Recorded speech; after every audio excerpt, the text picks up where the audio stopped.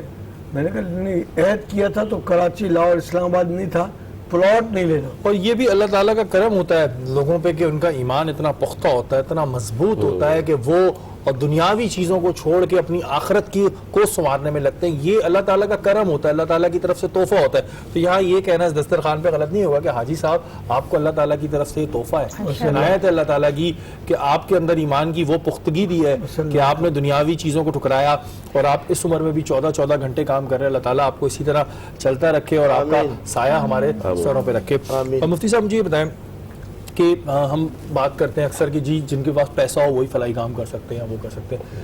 ایک عام آدمی اگر اس کے پاس پیسہ نہیں ہے, کون سا ایسا عمل ہے آپ کے نزدیک کہ اگر یہ بھی کر لے تو اللہ کے نزدیک اس کا ثواب بہت زیادہ؟ اچھا, اس کا جواب دے کے پھر حضرت کی ایک بات بڑھاؤں گا. حضور صلی اللہ علیہ وسلم فرمایا, ایسے پوچھا کہ یا رسول اللہ کون سا صدقہ آپ کو پسند ہے؟ سبحان اللہ. کون سا صدقہ آپ کو پسند ہے؟ تو حضور نے فرمایا پانی کا صدقہ. سبحان اللہ. ماشاءاللہ. یعنی اگر آپ کسی کو پانی بھی پلا دیں یہ بھی صدقہ ہے, اور اگر پانی نہیں پلا سکتے تو اگر پانی کا کوئی اعلیٰ کار بھی لگا دیں یہ بھی صدقہ ہے. تو سب سے بہترین کیا 1400 سال پہلے فرمایا, اب پانی کی کرائسس کتنی بڑی ہے. دیکھیں تو ہمارے نبی نے 1400 سال پہلے بتایا. تو حضور کا سب سے زیادہ پسند یہ ہے کہ پانی کا صدقہ کیا جائے. تو یہ بڑا مقام. پھر میں حضرت کی بات پہ آتا ہوں کہ دیکھیں ہزاروں ویلفیئر ہوں گے, لیکن حضرت کے ویلفیئر کا جو ہے وہ تر امتیاز یہ کہ ان کے ویلفیئر کے نام کے آگے مصطفیٰ لگتا ہے. بالکل. تو المصطفیٰ جو لگ گیا تو اس وجہ سے ان کی شان اور اعلیٰ بڑھ گئی. لیکن جو غیر مسلموں کی حضرت نے بات کی نا, میں اس کی بات کہوں گا کہ اللہ کے رسول صلی اللہ علیہ وسلم کے سامنے ایک قافلہ آیا, اس قافلے کے اندر ایک کافرہ لڑکی آئی. اللہ. تو اللہ کے رسول صلی اللہ علیہ وسلم نے کالی کملی اٹھا کر اس کافرہ لڑکی کے سر پہ ڈال دی. اللہ. تو جیسے ہی ڈالا تو صحابہ کرام اس کو لے, یا رسول اللہ یہ لڑکی تو کافرہ ہے, اس کو چادر کی کیا ضرورت ہے؟ میرے نبی نے فرمایا لڑکی کافرہ ہو یا مسلمان, بیٹی بیٹی ہوتی ہے. اللہ اللہ. میرے نبی فرمائے بیٹی بیٹی ہوتی ہے, یہ فرق نہیں کیا. اللہ کے رسول نے سے چادر پہنائی. تو اگر کوئی علاج اللہ کے رسول کی امتی, یہ کام حضور نے فرمایا, اگر کوئی میرا امتی کسی دوسری امت کو خوش کرنے کے لیے اس کی حاجت پوری کرتا ہے تو یاد رکھو وہ مجھے خوش کرتا ہے. آپ برا نہ مانے تو ایک بات کروں. جی جی کہ حاتم طائی کی سخاوت مشہور ہے. بالکل. سبحان اللہ. ان کے لشکر علاقے کے لوگوں نے مسلمانوں پر حملہ کیا, وہ ہار گئے, کافی لوگ گرفتار ہو گئے. ان کی شہزادی, ان کی بیٹی بارگاہ رسالت میں حاضر ہوئی اور بتایا کہ ہمارے لوگوں نے کیا, ٹھیک نہیں کیا, لیکن اب گرفتار بہت ہو گئے ہیں. حضور نے چادر بٹھایا, پوچھا تعارف, بولا میں حاتم طائی کی بیٹی ہوں. ان کے لشکر کے جتنے لوگ گرفتار ہوئے ہیں, حالانکہ مسلمانوں پر حملے کرنے آئے تھے نا, بالکل, ان سب کو رہا کر دیا جائے. آپ جائیے. یہ کردار ہے میرا. پھر میں حضور نے فرمایا جس نے مجھے خوش کیا تو اس نے اللہ کو خوش کیا, اور جس نے اللہ کو خوش کیا اس کا ٹھکانہ کیا ہے. حدیث یعنی کہ یہاں پر یہ بات ہمیں اس بات سے, آپ کی اس بات سے یہ ہمیں سبق ملتا ہے کہ جب ہم فلاحی کام کریں تو ہم اس چیز کا ذہن میں نہ رکھیں کہ جی یہ کس مذہب سے ہے, یہ کون ہے. ہمیں فلاحی کام کرتے وقت یہ سوچنا چاہیے کہ ہم سب اشرف المخلوقات ہیں, اس اللہ کے بندے ہیں. تو ہم نے اگر کسی بندے کی مدد کی ہے تو ہم نے اپنے رب کو راضی کیا ہے, چاہے وہ مسلم ہے چاہے وہ غیر مسلم ہے. یہ چیز اگر ہم اپنے ذہن میں رکھیں تو ہم بہت سی پریشانیوں سے جو ہے وہ بچ سکتے ہیں. ڈاکٹر صاحب آپ کی جانب آؤں گا کیونکہ آج ٹپس سے تو ضرور بتاؤں گا, لیکن میں اس خوبصورت گفتگو میں شامل ہی ہوں گا کہ میں اپنے آپ کو خود پیش کرتا ہوں آپ کے سوال کے لیے کہ حقیقت یہ ہے کہ اس دسترخوان کو یا ویلفیئر کو چلانے کے لیے میرے پاس کوئی فنڈ نہیں تھا. ببانگ دہل کہہ رہا ہوں میں, کوئی فنڈ نہیں تھا, نہ کوئی پلاننگ تھی, شوق تھا. اور شوق میں جب اضافہ کب ہوا, جب غریب نواز رحمۃ اللہ علیہ کے گدی نشین, وہاں کے جن کے پاس وہاں کی چابیاں ہیں, خواجہ سرور چشتی دامت برکاتہ کراچی سے تشریف لائے اور میرے ادارے میں آ کر مجھے خلافت سے نوازا, اجازت سے نوازا. دوسرے دن سے ہی یہ سلسلہ کھانے کا ہم نے گلی میں شروع کیا اور اب اتنا بڑھ گیا الحمدللہ کہ گلشن اقبال چورنگی پہ اور کوئی سپورٹ نہیں تھی. اس رمضان المبارک میں میرے دوستوں نے مجھے تنہا دوڑتے ہوئے جب دیکھا تو انہوں نے کہا مان گئے. مطلب مان نہیں گئے, اس کو مانو جس ذات نے یہ اس کام پہ مجھے لگایا. اور بے شک اور وہ بھی میرے ساتھ بے شک شامل اللہ ہوئے. تعالیٰ بھی ایسے لوگوں کی مدد کرتا ہے جس کی نیت صاف ہو, اور اگر آپ کی نیت صاف ہے تو آپ کی منزل آسان ہے. یہ بہت سے لوگ کہتے ہیں, یہ ایسے ہی نہیں کہتے. اور کہ ہماری بہت خواہش تھی حاجی صاحب کہ ہم آپ سے مزید باتیں کریں, مجھے بہت کچھ سیکھنے کو مل رہا ہے, لیکن ظاہر ہے آپ کو جانا ہے, اور آپ کا یہ بہت شکریہ ہم الفاظوں میں ادا کریں گے کہ آپ نے آ کر اپنا قیمتی وقت ہمیں دیا. ہم آگے بھی چاہیں گے کہ آپ ہمیں جوائن کریں. آپ کا بہت بہت شکریہ. اللہ سب کو خوش رکھے, شرکت کریں, سب کے روزے اللہ قبول کرے, آسانیاں پیدا کرے. آمین. اور پاکستان میں دعا کریں کہ داتا گن بخش علی حضوری رضی اللہ تعالیٰ کے مزار شریف کے بعد جو خودکش حملہ ہوا, ایسے حملوں سے پاکستان ہمیشہ کے لیے پاک ہو جائے. اللہ سب کی جانوں کی حفاظت. اللہ تعالیٰ بالکل ہم سب کو محفوظ رکھے, تمام مسلمانوں کو اپنے حفظ و امان میں رکھے. یہاں وقت ہوا ہے بریک کا, بریک کے بعد حاضر.